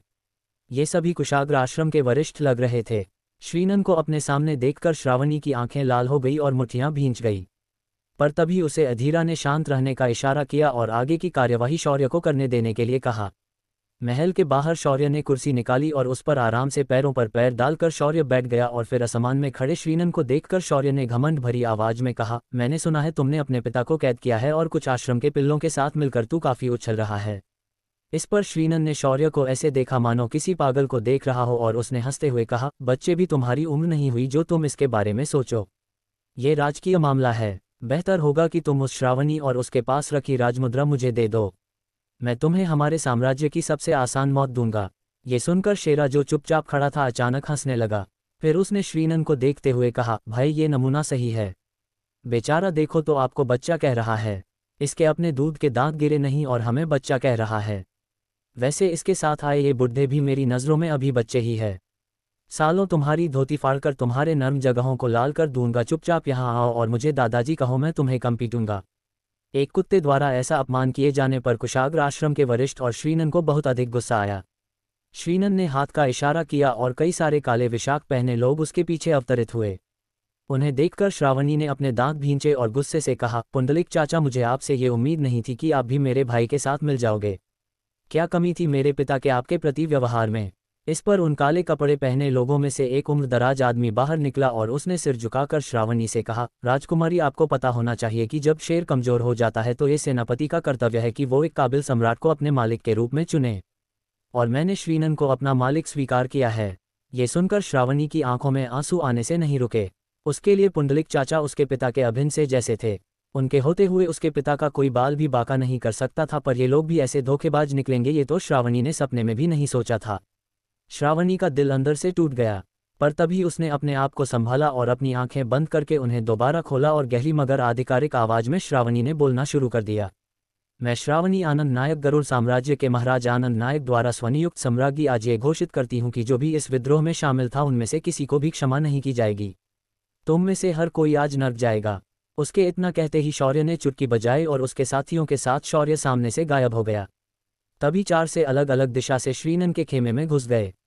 पलक झपकते ही कई शक्तिशाली हमले इन 4 सायों में उन पर कर दिए और एक के बाद एक श्रीनन और कुशाग्र आश्रम के लोग मारे जाने लगे। श्रीनन जो इसे देख रहा था, उसके हाथ पैर अचानक ठंडे पड़ चुके थे। क्योंकि 2 जानवर और 2 इंसानों ने वहां जो तबाही मचाई थी वो देखने लायक तो बिल्कुल नहीं थी। कुछ ही पलों में महल में छुपे सारे बागी और पुंडलिक के साथी शौर्य और उसके साथियों द्वारा खत्म कर दिए गए थे। अब सिर्फ कुशाग्र आश्रम का एक बुजुर्ग श्रीनन और पुंडलिक बचे थे। क्या होगा इन तीनों का अंजाम? क्या शौर्य इनसे आनंद को छुड़ा पाएगा? क्या शौर्य श्रावणी को अगली सम्राज्ञी बनाएगा? क्या अग्नि साम्राज्य के अगले विस्तार की योजना शौर्य बना रहा है? इन सभी सवालों के जवाब जानने के लिए बने रहिए मेरे साथ सिर्फ पॉकेट नॉवेल ऐप पर। शौर्य और उसके साथी श्रावणी को दिए वचन के अनुसार उसके पिता आनंद नायक को बचाने के लिए गरुड़ साम्राज्य पहुंच चुके थे। यहां आते वक्त शौर्य ने अपना सफाई अभियान बाहर की तरफ से चलाया था। आते वक्त ही शौर्य ने बागी बने दरबारियों के परिवारों और उनसे संबंधित लोगों को मौत के घाट उतार दिया था। वहीं जब वो लोग महल में पहुंचे तो शौर्य ने बचे हुए लोगों को भी मौत के घाट उतार दिया था। एक तरह से देखा जाए तो शौर्य ने पूरे गरुड़ साम्राज्य के रीढ़ को ही तबाह कर दिया था। आसान भाषा ई कहे तो जिन्हें उसने मारा था उनके दम पर ही पूरा साम्राज्य टिका हुआ था। पर शौर्य को इस बात से कोई फर्क नहीं पड़ता था। शौर्य के ऐसे क्रूर तरीके से खुद श्रावणी और अधीरा भी हैरान थे, पर वो दोनों भी अच्छे से जानती थी कि इस वक्त अगर उन्होंने एक भी धोखेबाज को छोड़ दिया तो वो इस साम्राज्य के लिए किसी कैंसर से कम नहीं होगा। अंत में सिर्फ पुंडलिक, एक कुशाग्र आश्रम का बुजुर्ग और श्रीनन उस महल के अंदर जीवित बचे थे। जब इन तीनों लोगों ने अपने सामने खड़े लोगों की ताकत और उनके तरीकों को देखा तो तीनों के शरीर में डर के मारे कपकपी दौड़ गई। जब श्रीनन ने अपनी बहन के साथ आए इस संकट को समझा तो उसका दिल बेचैनी से भर गया। एक असीम डर की अनुभूति श्रीनन को हुई, लेकिन इतने पापड़ बेलने के बाद सिर्फ एक लड़के के हस्तक्षेप से श्रीनन डरने वालों में से नहीं था। उसके दिमाग में अचानक एक ख्याल आया और उसने श्रावणी को देखते हुए कहा, श्रावणी रुक जाओ। अगर तुम्हारे साथ आए इस लड़के ने एक कदम भी आगे बढ़ाया तो मैं सम्राट आनंद को सीधा अगले रास्ते पर भेज दूंगा। ऐसा कहकर उसने हाथों में पड़ी हुई एक तिलिस्मी कागज की ओर इशारा किया। उसके हाथ में कुछ है ये समझने में किसी को देर नहीं लगी। श्रीनन ने अपनी आध्यात्मिक ऊर्जा को उस चाबी के अंदर प्रवाहित किया। इसका परिणाम ये हुआ कि वो कागज का टुकड़ा किसी सारणी की तरह चमकने लगा। अगले ही पल उस कागज की सुरक्षा के साथ एक पारदर्शी चित्र सभी के सामने दिखाई दिया। उस चित्र में एक आदमी दिखाई दे रहा था जिसका पूरा शरीर जख्मों से भरा हुआ था। उसके लंबे बाल उसके शरीर पर फैले हुए थे और दाढ़ी बड़ी हुई दिखाई दे रही थी। वहीं उसकी आंखें हताशा और हार की भावना से भरी हुई थी। उस चित्र को देखते ही श्रावणी का खून खौल उठा। उसने किसी जख्मी शेरनी की तरह तेजी से श्रीनन की ओर झपट्टा मारा और चिल्लाई, नीच इंसान कहीं के, मेरे पिताश्री को मुक्त कर दो वरना मैं तुम्हारा खून पी जाऊंगी। तभी श्रीनन ने अपने हाथ को बंद किया और वो चित्र गायब हो गया। श्रावणी के हाथ हवा में ही झूल गए। तभी श्रीनन ने एक खतरनाक हंसी हंसते हुए कहा, क्या हुआ बहना, पिताश्री की ऐसी अवस्था देखी नहीं जा रही। चिंता मत करो, अगर तुम मुझे वो राजमुद्रा मेरे हवाले कर देती हो तो मैं इस बुढ़े को जाने दूंगा। अब कोई और चालाकी किए बिना मुझे वो राजमुद्रा दे दो वरना तुम इस बुढ़े को अपने पूरे जन्म में ढूंढ नहीं पाओगी। श्रीनन की बात सुनकर श्रावणी का मन हताशा से भर गया। श्रावणी के बदले भावों को देखकर श्रीनन में और अधिक आत्मविश्वास भर गया और उसने सीना तानकर कहा, श्रावणी तुम कितनी भोली हो। इस वक्त भले तुम्हारे साथ ये शक्तिशाली लोग हैं पर क्या उनकी मदद से तुम इस बुढ़े को ढूंढ पाओगी? ये इन लोगों के बस की बात नहीं है। अब तुम्हारे पास एक ही मार्ग है और वो है तुरंत मुझे वो राजमुद्रा दे दो ताकि हमारे पूर्वज मुझे नया सम्राट स्वीकार कर सके, वरना भूलो मत कि तुम्हारा पिता मेरे कब्जे में है। ये सुनकर श्रावणी ने अपनी मुठ्ठियां भींच ली और गुस्से से श्रीनन को देखने लगी। तभी श्रीनन की नज़र शौर्य पर पड़ी। शौर्य के चेहरे के भाव एकदम शिथिल थे, पर उसके अंदर से भी एक भयानक ऊर्जा का दबाव श्रीनन महसूस कर सकता था। पर इस वक्त उनके तोते की जान उसके हाथ में थी। उसने शौर्य को चिढ़ाने की सोची और कहा, क्या हुआ किन्न जैसे दिखने वाले, कहाँ गई तुम्हारी वो बहादुरी? जमीन निगल गई या आसमान खा गया? तेरे दम पर ये बेवकूफ़ लड़की इतना उछल रही थी, अब क्या हुआ? और ये तेरे कुत्ते बिल्ली की जोड़ी, इन्हें क्या हुआ, अब क्यों नहीं कुछ कर रहे? तुझे पता है तू मेरा कुछ नहीं बिगाड़ सकता, क्योंकि तुझे जब तक ये मूर्ख लड़की नहीं कहेगी तो मेरा कुछ नहीं बिगाड़ सकता। ऐसा कहकर श्रीनन हंसने लगा, पर इधर उसने जिसे नहीं जगाना था उसे जगा दिया था, क्योंकि शौर्य को कोई उसका अपमान करे ये बिल्कुल बर्दाश्त नहीं होता। क्या हुआ अगर श्रावणी के बाप की जान इस वक्त श्रीनन के हाथों में है? एक बुड्ढे के मरने से संसार थोड़े ही डूब जाएगा, पर एक भैरों का अपमान करने से संसार तुम्हें जरूर डुबाएगा। यही विधि का विधान है। शौर्य का गुस्सा किसी बंधे बांध की तरह उसके शरीर से फूट पड़ा। शौर्य की हत्यारन आभा पूरे वातावरण में तांडव करने लगी। आसपास का आयाम दरारों से भर गया और श्रीनन को महसूस हुआ कि उसका शरीर अब हिलना डुलना बंद कर चुका है। तभी श्रीनन की नज़रों में लाल आंखें दिखाई दी और उसका गला सूख गया। तभी कुशाग्र आश्रम का बुजुर्ग और पुंडलिक ने सुरक्षात्मक मुद्रा में श्रीनन के आगे आकर खड़े होकर उसके ऊपर पड़ रहे हत्यारन आभा के प्रभाव को कमजोर करने की कोशिश की, पर इसका कोई फायदा नहीं हुआ। शौर्य ने अपना हाथ आगे किया और एक झटके से आयामी ताकत उस कुशाग्र आश्रम के बुजुर्ग और पुंडलिक के शरीर पर सक्रिय हो गई। आयामी शक्ति के असर से धीरे धीरे दोनों के शरीर लाल रक्त कणों में बदलने लगे। इधर इस नज़ारे को देखकर आखिर में श्रीनन का अभी तक रचा हुआ फसाद टूटकर बिखरने लगा और उसके हाथ पैर कांपने लगे। उसने दोनों हाथों को जोड़ते हुए शौर्य के सामने गिड़गिड़ाना शुरू किया। मुझे क्षमा करे ज्येष्ठ, मैं मूर्ख आपकी ताकत को समझ नहीं पाया। कृपया मुझ पर दया करे। शौर्य ने श्रीनन को ऐसे माफ़ी मांगते देखकर उसका मजाक उड़ाते हुए कहा, तुम मुझसे क्यों क्षमा मांग रहे हो? मैं एक किन्न जैसा छोटा आदमी तुम्हारा क्या ही उखाड़ लेता। देखा, अब उखाड़ने के लिए कोई बचा ही नहीं। की बात नहीं, उन्हें आगे जाने से अकेलापन महसूस ना हो, इसीलिए तू ऐसा कर, तू भी उनके पीछे यहाँ से निकल। इस धरती को तुम्हारी कोई आवश्यकता नहीं है। इतना कहने के बाद शौर्य ने श्रीनन के सिर पर हाथ रखा और उसकी सारी स्मृतियां को कॉपी कर लिया। इसके जरिए शौर्य को श्रावणी के पिता का ठिकाना मिल गया। शौर्य ने तुरंत समस्या को भांप लिया। इस वक्त आनंद नायक एक भयानक संकट से गुजर रहे थे। अस्थि विघटन नामक जहर ने उनके पूरे शरीर को एक आध्यात्मिक ऊर्जा के बिना चलता फिरता आम इंसान बना दिया। शौर्य ने देखा कि आनंद की जीवन ऊर्जा तेजी से घट रही है। शौर्य समझ गया कि अगर उसने जल्द ही कुछ नहीं किया तो आनंद नायक का अंत निश्चित है। शौर्य ने स्पेस में एक दरार बनाई और अपने साथियों के साथ तुरंत उसके अंदर चला गया। जब वो सभी लोग दूसरी तरफ पहुंचे तो उनके सामने आनंद नायक उस तस्वीर से भी अधिक बुरी अवस्था में था। अस्थि विघटन जहर ने उसके शरीर पर असर कर दिया था और आनंद की हड्डियां अब किसी नरम जेली की तरह बन चुकी थी, जिस वजह से खुद आनंद को अपने आकार में हिलना डुलना मुश्किल हो चुका था। शौर्य ने अपनी दिव्य दृष्टि का प्रयोग किया और आनंद के शरीर को जांच लिया। उसके तुरंत बाद शौर्य ने अपनी आध्यात्मिक ऊर्जा को अपनी 2 उंगलियों की नोक पर एकत्रित किया और उन्हें सीधा आनंद के शरीर में प्रवाहित कर दिया। शौर्य की पंचतत्व युक्त आध्यात्मिक ऊर्जा किसी भी जहर को आसानी से खत्म कर सकती थी। इसीलिए शौर्य ने आनंद को बचाने के लिए सबसे आसान तरीका स्वीकार किया और वो था अपनी शुद्ध आध्यात्मिक ऊर्जा को आनंद के शरीर में डाल देना। जैसे ही शौर्य की ऊर्जा ने आनंद के शरीर में प्रवेश किया, जहर ने उसकी ऊर्जा के विरुद्ध काम करना शुरू कर दिया, पर कुछ ही देर में जहर शौर्य की ऊर्जा के सामने नहीं टिक पाया और वो धीरे धीरे पीछे हटने लगा। शौर्य की ऊर्जा आनंद के शरीर में जैसे जैसे आगे बढ़ रही थी वैसे वैसे आनंद के शरीर अंगों को ये ऊर्जा ठीक किए जा रही थी। लगभग 1 घंटे के रस्सी खींच के बाद शौर्य ने आनंद के शरीर के अंदर के जहर को जड़ से मिटा दिया। जब आनंद होश में आया तो उसने अपनी आंखों के सामने एक खूबसूरत और नौजवान लड़के को देखा, जिसे देखकर पहले तो आनंद को काफ़ी अजीब लगा, पर जैसे ही उसे महसूस हुआ कि उसका शरीर ठीक हो चुका है और अब वो हिलने डुलने के लायक है, उसने तुरंत झटके से अपने शरीर को उठा लिया। पर अगले ही पल एक दर्द भरी चीख के साथ आनंद वापस लेट गया। तभी शौर्य के पीछे से शेरा ने ये देखा तो उसने तुरंत बोल दिया, भाई इसके स्क्रू तो ढीले नहीं हुए ना, ये बच्चों के माफिक क्यों कर रहा है? ये सुनकर अधीरा को हंसी आ गई, पर श्रावणी का मुंह काला पड़ गया। अपने पिता को शर्म से बचाने के लिए वो आगे आए और उसने आनंद के पीठ को सहरा दिया और उसे उठाकर बिठा दिया। उसके बाद श्रावणी ने भरी हुई आंखों से सारी घटित घटनाओं को अपने पिता को कह सुनाया। जब आनंद को पता चला कि सफाई के नाम पर शौर्य ने पूरे साम्राज्य को ही साफ कर दिया है, उसे अपने दिल में दर्द महसूस हुआ, क्योंकि आनंद एक दयालु सम्राट था। वो जल्द ही किसी को दंडित नहीं करता और कभी कभी गलती पता होने पर भी उसे नज़रअंदाज करता और सुधारने का मौका दे देता। पर इस बार उसके लोगों का सामना सीधा शौर्य से हुआ था, जिसके शब्दकोश में दया नाम का शब्द है ही नहीं। शाम के समय तक आनंद का स्वास्थ्य एकदम ठीक हुआ। अब वो चलने फिरने के लायक बन चुका था। जैसे ही आनंद ठीक हुआ, उसने सबसे पहले सेना और साम्राज्य के अन्य बातों पर काम करने का निर्णय लिया, पर शौर्य ने उसे ऐसा करने से मना कर दिया और उसे अगले दिन तक इंतजार करने के लिए सलाह दी। इधर पूरा गरुड़ साम्राज्य अंदर से हिल चुका था।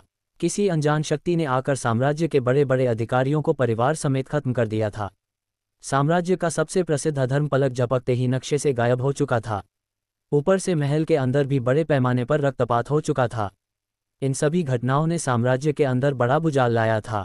दूसरे दिन की सुबह सभी के लिए अब एक अजीब से भाव के साथ शुरू हुई थी। दूसरे दिन लोगों के लिए बंद महल के द्वार खोले गए और राजधानी के बड़े छोटे सभी लोग इस बात को समझने के लिए महल पहुंच गए। सुनहरे वस्त्र धारण किए आनंद सिंहासन पर बैठा था और उसने बैठते ही पहली घोषणा कर डाली, साम्राज्य के राजकुमार श्रीनन ने कल किए विद्रोह में उनकी मौत हो चुकी है और साम्राज्य की अब असली वारिस राजकुमारी श्रावणी को नियुक्त किया जाता है। साथ ही साम्राज्य के हितों को मद्देनजर रखते हुए गरुड़ साम्राज्य मध्य क्षेत्र के अग्नि साम्राज्य के साथ मिलकर उनके सहयोग से साम्राज्य में विकास और लोगों के उत्थान के काम करेगा। शौर्य ने एक छोटी सी मदद के साथ अपने अग्नि साम्राज्य के लिए एक ताकतवर उत्तरी क्षेत्र का साम्राज्य दोस्त बना लिया था। साथ ही अब से श्रावणी के माध्यम से शौर्य अप्रत्यक्ष रूप से इस साम्राज्य पर नियंत्रण रह सकता था। इस कूटनीतिक सफलता से शौर्य को उत्तरी क्षेत्र में अपना प्रभाव प्रस्थापित करने में अधिक समय नहीं लगने वाला था। ऊपर से भैरव के अस्तित्व की खबर जब यहाँ पहुंचेगी तो उसके भक्तों की संख्या भी बढ़ सकती थी। अब समय था शौर्य को अपने अगले सफर पर निकलने का। शौर्य ने श्रावणी से अपनी विदा की और मिलने की तैयारी कर ली। पर श्रावणी के मन में शौर्य के प्रति कुछ भावनाएं उफान मार रही थी, पर शौर्य के उसके प्रति अपनी बहन जैसा व्यवहार देखकर श्रावणी ने इन भावनाओं को पीछे छोड़ दिया। शौर्य के जाने के बाद अग्नि साम्राज्य के तरफ से ज्वाला ने समर को यहाँ भेज दिया था। आज का समर अब पहले से अधिक अनुभवी और ताकतवर लग रहा था। अब समर सेनापति समर नहीं बल्कि समर प्रताप बन चुका था। ये उपाधि उसे उसके सैनिकों ने दी थी। समर ने आते ही गरुड़ साम्राज्य के सेना के साथ गठबंधन बनाया और नए सेनापति के चुनाव में मदद की। साथ ही साम्राज्य में नए मंत्रियों और दरबारियों की नियुक्ति में भी सहायता की। साथ ही प्रशासनिक कामों के लिए नए संविधान को गठित करने में भी उसने मदद की। इस दौरान राजकुमारी श्रावणी और समर की नज़दीकियां काफ़ी बढ़ी, पर तलवार के प्यार में पागल समर इसे जल्दी समझ नहीं पा रहा था। इधर शौर्य अपने अगले सफ़र के लिए निकल चुका था। वहीं समरलोक से दूर कुछ स्वर्गीय आभा से लिप्त लोग एक साथ वेदी के सामने बैठकर मंत्रों का जाप कर रहे थे और एक तांबे के दरवाजे को अभिमंत्रित कर रहे थे। यज्ञ की हवि से उस दरवाजे में बदलाव होने लगे थे। धीरे धीरे दरवाजा खुलता जा रहा था। 7 रंगों की रोशनियों से बना ये दरवाजा जब पूरी तरह खुल गया तो चांदी के कवच और मुकुट धारण किए एक आदमी वहां सभी के सामने खड़े होकर उन्हें सूचनाएं दे रहा था। उसने अपने हाथ में एक तस्वीर पकड़ी हुई थी और वो पूरे गंभीर भावों के साथ बोल रहा था। इस चेहरे को याद रखो। समरलोक में जाने के बाद गलती से भी इस लड़के से कोई छेड़खानी मत करना। समरलोक कोई ऐसी जगह नहीं है जहां तुम अपनी मर्जी से कुछ भी कर सको। हम वहां सिर्फ दानवों के आगमन को रोकने के लिए जा रहे हैं और इसमें वहां रहने वाले लोगों को हमें मदद करनी है। याद रहे, अभी अभी मिली सूचनाओं के अनुसार नए शूर भैरव ने अपना पद ग्रहण किया है। भगवान भैरव के इस वारिस से सलीका बनाए रखना और उनका अपमान करने की गलती मत करना। इन 2 बातों को अच्छे से याद रखना, वरना खुद स्वर्ग भी तुम्हें सहायता नहीं कर पाएगा। मैं 4000 साल पहले हुई उस घटना को दोहराना नहीं चाहता। इतना कहकर उस आदमी ने सभी को आगे बढ़ाने की सलाह दे दी। वहां उपस्थित लोगों के जाने के बाद उस आदमी ने एक गहरी सांस ली और बड़बड़ाया, हे प्रभु महादेव, हमारी रक्षा करना। इस बार भी हमारा सामना उस संकट से ना हो, इसका ध्यान रखना। मैं नहीं चाहता कि स्वर्ग एक और बार उस दौर से गुजरे। ये देवराज इंद्र था और वो इस वक्त विराज की तस्वीर दिखाकर अपने लोगों को आगाह कर रहा था। पर उस बेचारे को क्या पता कि अपने असली रूप में शौर्य उस विराज से भी अधिक खतरनाक है। इससे एक बात तो सिद्ध होती है कि स्वर्ग के द्वार खुल चुके हैं और स्वर्ग के देवता अब समरलोक में आ रहे हैं। अब उनके आने के बाद समरलोक में क्या कुछ बदलेगा और क्या नहीं, इसकी जानकारी के लिए बने रहिए मेरे साथ सिर्फ पॉकेट नॉवेल ऐप पर। शौर्य और उसके साथियों ने अपना सफर जारी रखते हुए गरुड़ साम्राज्य की सीमाओं को पार किया और पहाड़ों और नदियों के नज़ारे देखते हुए शौर्य और उसके साथी एक खास तरह के गांव में पहुंच गए। जब शौर्य ने यहाँ के इलाके में कदम रखा तो उसे अचानक अपने ऊपर कई नज़ारे स्थिर हुई महसूस हुई, पर सामने वाले ने कोई हरकत नहीं की तो उसने उसे नज़रअंदाज किया। इस दौरान तारा वापस डायमेंशन में चली गई थी। साथ ही अधीरा अब धीरे धीरे शौर्य से करीबी बनाने में कामयाब हो चुकी थी। वहीं शेरा जहां जाता वहां से कुछ ना कुछ लूट लेता और गुप्त विरासतों के स्थानों को तो दोनों ने लगभग खाली करके रख दिया था। असल में हर जगह पर ऐसी विरासतें स्वर्गीय शक्तियों द्वारा छोड़ी गई थी। जब भी कोई उच्च स्तर का योद्धा या साधक दानवों के संग्राम में क्षतिग्रस्त हो जाता तो उनकी शक्तियों और साधना आधार के आधार पर स्वर्गीय शक्तियां उनकी विरासतों को अगली पीढ़ी के लिए समरलोक में छोड़ देते थे। पर इस बार शौर्य ने हर जगह की विरासतें अपने लिए छीन की थी। कुछ विरासतें उसके भाग्य में नहीं थी, उन्हें भी उसने चुरा लिया था। इस वजह से स्वर्ग के नियम शौर्य के इस रवैये के आगे कुछ भी नहीं कर पा रहे थे। आज भी शौर्य अपने सफ़र पर ऐसी ही विरासतें प्राप्त करने के चक्कर में इस अजीब से गांव में दाखिल हुआ था। यहाँ आने के बाद शौर्य गांव के बाहरी हिस्से में बनी दुकान पर रुक गया। यहाँ उन्होंने कुछ खाने का सामान लिया और बैठकर उसका मजा लेने लगे। तभी एक बुजुर्ग आदमी जिसके हाथ में एक लौकी से बना घड़ा था उसमें से शराब पीते हुए शौर्य के सामने आकर बैठ गया। शौर्य ने उसे एक गया गुजरा शराबी समझकर नज़रअंदाज करना सही समझा और अधीरा के साथ खाने के मजे लेने लगा, पर उस बूढ़े की मंशा कुछ और ही थी। उसने एक नज़र शौर्य को देखा और उसकी आंखें अचानक पीली सुनहरी रोशनी से चमक उठी। ये रोशनी सिर्फ कुछ पलों के लिए थी, जिस वजह से उसे शौर्य ने भी महसूस नहीं किया। शौर्य पर एक नज़र डालने के बाद उस आदमी ने दुकानदार से एक प्याला मंगाया और उसमें शराब के कुछ घूंट उड़ेल दिए और शौर्य की तरफ सरकाते हुए उसने कहा, बच्चे, लगता है तुम लंबा सफ़र करके यहाँ आए हो। तुम्हारा भाग्य कभी बलवान है और तुम अपने जीवन पर उस ऊंचाई पर पहुंचोगे जहां स्वर्ग के देवता भी तुम्हारे सामने सिर झुकाएंगे। शौर्य ने ये सुना तो पृथ्वी पर लोगों को ठगने वाले बाबाओं की उसे याद आई और शौर्य ने उसे अनसुना करके अपने काम में लग गया। पर उस आदमी के अगले वाक्यों ने शौर्य को हैरानी में डाल दिया।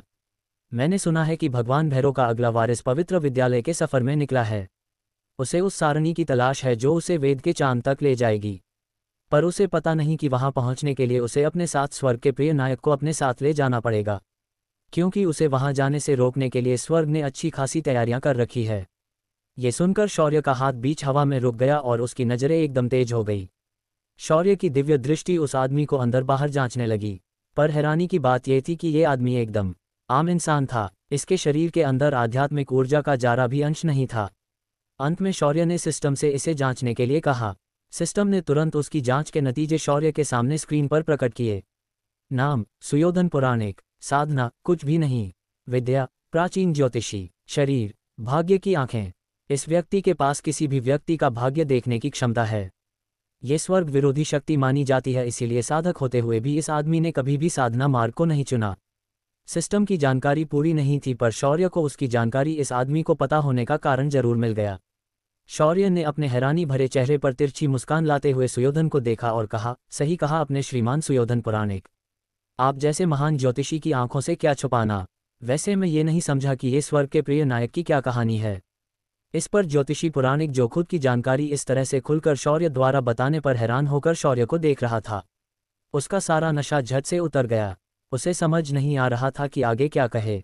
फिर उसने अपने घड़े से 4 घूंट शराब पी और मुंह साफ करते हुए उसने हंसते हुए अपने दोनों हाथ जोड़े और कहा, भैरव के इस वारिस को मेरा साष्टांग प्रणाम। आपने सही बात कही है। मुझ जैसा एक आम ज्योतिषी आपके भाग्य को उजागर करने की चेष्टा कर बैठा। पर यह सत्य है, अगर आप इस स्वर्गप्रिय नायक का साथ पाते हैं तो स्वर्ग से जो आपको आगे बढ़ने में समस्या आएगी वो नहीं आएगी। इस पर शौर्य ने फिर एक बार पूछा, पर यह स्वर्गप्रिय नायक है क्या चीज़? इस पर ज्योतिषी पुराणिक ने हंसते हुए कहा, यह भी एक आम लोगों की तरह ही इंसान होता है, मगर इसका भाग्य बहुत शक्तिशाली होता है। जीवन के हर मोड़ पर स्वर्ग उसकी परीक्षाएं लेता है, पर हर आपदा से स्वर्ग उसे अधिक ताकतवर भी बनाता है।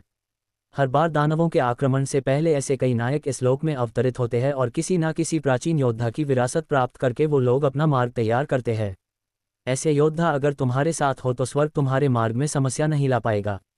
ये सुनकर शौर्य को वो नज़ारा याद आया जब उसने स्वर्ग को पंचतत्व और नरक अग्नि से पूरी तरह तबाह कर दिया था। उसने मन ही मन सोचा, अगर स्वर्ग इस बार मेरे विरुद्ध जाएगा तो पूरा का पूरा स्वर्ग लोक में तबाह कर दूंगा। पर बाहरी तौर पर शौर्य ने सिर्फ हाँ में अपना सिर हिलाया। पर बगल में बैठी अधीरा, जिसने शौर्य की असली ताकत को अपनी आंखों से देखा था, वो एकदम बेफिक्र होकर खाना खा रही थी। जब ज्योतिषी ने अधीरा को ऐसे लापरवाही से निश्चिंत बैठे देखा तो उसे बड़ा अजीब लगा, पर उसने अधिक ध्यान नहीं दिया। फिर उसने अपनी झोली से कुछ कौड़ियों को बाहर निकाला और टेबल पर उन्हें फेंककर उसने अपनी उंगलियों से कुछ गिनती की। फिर उसने आसमान की तरफ एक बार देखा और शौर्य से गंभीर आवाज में कहा, मैंने स्वर्गप्रिय नायकों के भाग्य को देखा है, पर इस बार हालात अच्छे नहीं लग रहे हैं। स्वर्ग द्वारा चुने हुए कई नायक अपनी विरासत प्राप्त नहीं कर पाए हैं। ऐसा लग रहा है जैसे किसी अनजान शक्ति ने उनकी विरासतों को छीन लिया हो। ये सुनकर शौर्य के ओंठ कांप गए। उसका मन आत्मग्लानि से भर गया। तभी पुराणिक ने आगे कहा, वैसे एक नायक यहीं आसपास है। उसका भाग्य सबसे शक्तिशाली है, पर इस वक्त उसके जीवन पर मौत का साया मंडरा रहा है। ये सुनकर शौर्य की आंखें चमक उठी और उसने तुरंत कहा, मुझे उसका पता बताइए, मैं अभी उसे बचा लेता हूँ। इस पर ज्योतिषी ने कुर्सी पर पीठ लगाते हुए शौर्य को देखा और कहा, उसे बचाकर तुम क्या करोगे? क्या तुम्हारे पास उसे शक्तिशाली बनाने का कोई मार्ग है? क्या स्वर्ग की तरह तुम्हारे पास ऐसे साधन है जो उसे आने वाले 1 साल में साधना के अगले मुकाम पर ले जाकर खड़ा कर देंगे?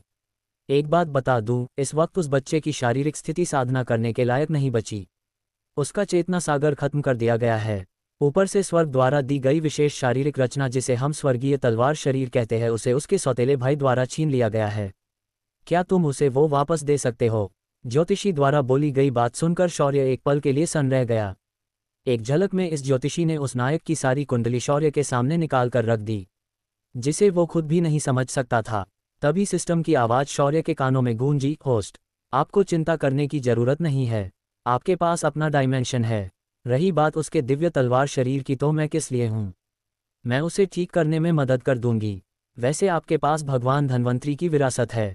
विश्व में ऐसी कोई समस्या नहीं जो आप नहीं हल कर सकते। ये सुनकर शौर्य का डगमगाता आत्मविश्वास पुनः स्थापित हुआ और उसने दृढ़ निश्चय के साथ पुराणिक को देखा और कहा, आप लगता है मेरी पहचान भूल गए हैं ज्योतिषी जी।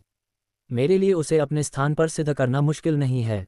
ये सुनकर पुराणिक की मुस्कान चौड़ी हो गई और उसने उठकर शौर्य को वंदन किया और कहा, मैं भगवान भैरव को उनके आने वाले मार्गक्रमण के शुभकामनाएं देना चाहूँगा। मुझे भी पूर्ण विश्वास है कि आप अपने इस कर्तव्य में जरूर सफल लौटेंगे। इतना कहकर ज्योतिषी पुराणिक ने एक कागज पर एक पता लिख दिया और वहां से चला गया। शौर्य ने उस हाथ से बने कागज को लिया और उस पर लिखे अक्षरों को पढ़ने के बाद उसने उस कागज को आग के हवाले कर दिया। एक खास सोच के साथ शौर्य अपनी जगह पर खड़ा हो गया। उसने उत्तर दिशा की ओर अपना हाथ उठाया और स्पेस में दरार बना डाली। उसने शेरा और अधीरा को एक नज़र देखा और कहा, हमें हमारे इस नायक को बचाने जाना है। उसके इतना कहते ही दोनों समझ गए कि उन्हें अब निकलना है। अधीरा ने अपने बटुए से 2 आध्यात्मिक पत्थर निकाले और टेबल पर रख दिए। अगले ही पल तीनों लोग उस दरार में गायब हो गए। इधर गुलमोहरों से भरे वन में एक 18 से 20 साल का लड़का अपनी जान बचाकर आगे भाग रहा था। उसके पीछे कवचधारी लोगों का समूह एकदम आराम से चल रहा था। इस बीच में वो लोग अपनी शक्तियों द्वारा हल्के हल्के हमले उस लड़के पर कर रहे थे। वो लड़का कुछ हमलों से बच रहा था तो कभी उनकी चपेट में आ रहा था। उस लड़के का पूरा शरीर लहूलुहान हो चुका था, पर उसकी आंखें असीमित हत्या के इरादे से भरी हुई थी। उसके मुंह से लगातार खून की पतली धारा बह रही थी। उसके पूरे शरीर पर गहरे गहरे घाव थे। उसका खून और गुलमोहर के फूलों का रंग एक जैसा लग रहा था। अगर कोई दूर से इस नज़ारे को देखता तो ऐसा लग रहा था कि आग में सने पेड़ों के बीच कोई खून और आग की लपटों में लिपटा इस वन में नाच रहा हो। तभी उन पीछा कर रहे योद्धाओं ने अपनी रफ्तार बढ़ाई और तेजी से उस लड़के को चारों ओर से घेर कर खड़े हो गए। आगे बढ़ रहे आदमी ने ताना मारते हुए कहा, क्या हुआ युवराज वरद सिंह? कहाँ गया वो आपका अभिमान? क्या हुआ, आज नहीं दिखाओगे अपनी अभिमानी चाल? तुम एक अपाहिज युवराज बन गए हो। अब इस साम्राज्य को तुम्हारी कोई जरूरत नहीं है। यही तुम्हारा अंत है युवराज। तभी वह लड़का जिसका नाम वरद था लड़खड़ाकर जमीन पर गिर गया। उसके शरीर में अब इतनी ताकत नहीं बची थी कि वो दोबारा उठकर खड़ा हो सके। तभी एक सैनिक ने आगे बढ़कर एक जोरदार लात उस लड़के के पेट में दे मारी। वो लड़का हवा में उड़कर दूर जाकर विशाल पेड़ के तने से टकरा गया और उस पेड़ के नीचे फिसलते हुए गिर गया। उस लड़के ने फिर भी इस भयानक दर्द को सहन किया और दांत भींचते हुए कहा, उपसेनापति दुशासन, आज अगर मैं बच गया तो याद रखना तुम्हारा अंत ऐसा होगा कि तुम्हारी आत्मा भी पुनर्जन्म के लिए यहाँ से नहीं जाएगी। फिर उस लड़के ने आसमान की ओर देखा और कहा, माँ मुझे माफ़ करना, मैं आपकी हत्या का प्रतिशोध नहीं ले पाया। वेदांत और उसकी माँ से मैं अपना प्रतिशोध नहीं ले पाया। सम्राट गंगाधर, इस जन्म में तुम मेरे हाथों बच गए, पर अगर मुझे अगला जन्म मिलता है तो मैं तुम्हारे इस भूम साम्राज्य को धूल में मिला दूंगा और तुम्हारी चिता पर नर्तन करूंगा। हे नारायण, इस भक्त का आखिरी प्रणाम स्वीकार करे। ऐसा कहकर वरद ने अपनी आंखें बंद की। उसकी आंखों के कोने से 2 आंसुओं की बूंदें फिसलकर नीचे गिर गई। तभी उपसेनापति दुशासन उछलकर अपनी तलवार लिए वरद का सिर उसके धड़ से अलग करने आगे बढ़ गया। जैसे ही दुशासन की तलवार वरद के गले से कुछ इंच दूर थी, अचानक वहां का आयाम कांप उठा और एक आयामी दरार उसके सामने प्रकट हो गई। उस जगह पर दरार बनने से दुशासन की तलवार 2 टुकड़ों में बंट गई और दुशासन अपनी जगह पर जम गया। दरार के अंदर से एक कुत्ते का सिर बाहर निकल आया और उसने सामने खड़े दुशासन को देखा और अगले 2 पंजों से उसने दुशासन को दूर उड़ा दिया। दुशासन जो अपनी जगह पर जम गया था, अचानक हवा में उड़कर दूर जा गिरा। उस कुत्ते के पीछे से सफ़ेद कपड़े पहने एक नौजवान लड़का बाहर निकला। उसके लंबे काले घने बाल हवा में हल्के हल्के लहरा रहे थे। उसकी आंखें घोर काली दिखाई दे रही थी, जिसके अंदर ब्रह्मांड के सारे राज छुपे हो। उसने जैसे ही बाहर कदम रखा, एक भयानक डर की आभा हर तरफ फैल गई। उसे देखने वालों को तुरंत उनके सारे पाप अपने आप याद आने लगे, मानो उसके सामने वो लोग सिर्फ अपना दंड स्वीकार करने खड़े हो। ये शौर्य था। उसके पीछे अधीरा, जो एक असीम खूबसूरती की मूरत लग रही थी, जैसे वो स्वर्ग की कोई अप्सरा हो, उन सभी के सामने आ गई। दुशासन, जिसने जैसे तैसे खुद को संभाल लिया था, उठकर खड़ा हो गया और कांपते हुए हाथों से शौर्य से बोला, ए लड़के, तुम्हारी यहाँ आने की हिम्मत कैसे हुई? हम लोग भूम साम्राज्य के सैनिक हैं और मैं इस साम्राज्य का उपसेनापति हूँ। यहाँ हम हमारे साम्राज्य के बागी को खत्म करने के लिए यहाँ आए हैं। बेहतर होगा कि तुम यहाँ से वापस चले जाओ, वरना तुम्हारा सामना हमारे महान साम्राज्य से होगा और उसके सामने तुम और तुम्हारा परिवार टिक नहीं पाएगा। शौर्य ने अपनी साधना को दबाकर रखा था, पर फिर भी उसके इस तरह से आने से इस बेवकूफ़ को ये नहीं समझ आया कि वो किसके साथ पंगा लेने जा रहा है। शौर्य ने अपनी आंखें फेरी और दुशासन से बोला, क्या तुम्हारे भूम साम्राज्य की इतनी औकात है जो मेरे विरुद्ध जाने का सपना देखे? एक डूबते हुए साम्राज्य के लोगों को ऐसे अधिकार दिखाने की कोई आवश्यकता नहीं है। इधर शेरा वरद के पास पहुंच गया। यहाँ आते ही शेरा ने धीरे से एक शक्ति पुनःस्थापन गोली वरद के मुंह में डाल दी। अगले ही पल वरद का शरीर एक अनजान आभा से ढक गया। देखते ही देखते वरद के शरीर के सारे घाव भर गए। इधर दुशासन, शौर्य के ऐसे उनके काम में रुकावट बनने से दुशासन काफी गुस्सा हो चुका था। उसने अपनी सारी ताकत एकत्रित कर ली और शौर्य पर हमला कर दिया। शौर्य ने दुशासन की देखा और कहा, एक मामूली संत सम्राट स्तर का योद्धा मुझे इस परम सम्राट के विरुद्ध चाल चलने की कोशिश की। लगता है तुम्हें ये पता नहीं है कि जीवन कितना खूबसूरत है। ऐसा कहकर शौर्य ने हाथ लहरा दिया। अगले ही पल एक दैवीय स्तर की भयानक आभा आसपास के परिसर को फाड़ते हुए 100 से अधिक किलोमीटर के क्षेत्र में फैल गई। दुशासन डर के मारे कोई सांस नहीं ले पा रहा था, पर मन ही मन वो उम्मीद कर रहा था कि ये आया हुआ लड़का उसे माफ कर देगा। क्या शौर्य दुशासन को माफ कर देगा? क्या शौर्य वरद को न्याय दिला पाएगा? क्या स्वर्गीय देवता शौर्य के बारे में जान पाएंगे? इन सभी सवालों के जवाब जानने के लिए बने रहिए मेरे साथ सिर्फ पॉकेट नॉवेल ऐप पर।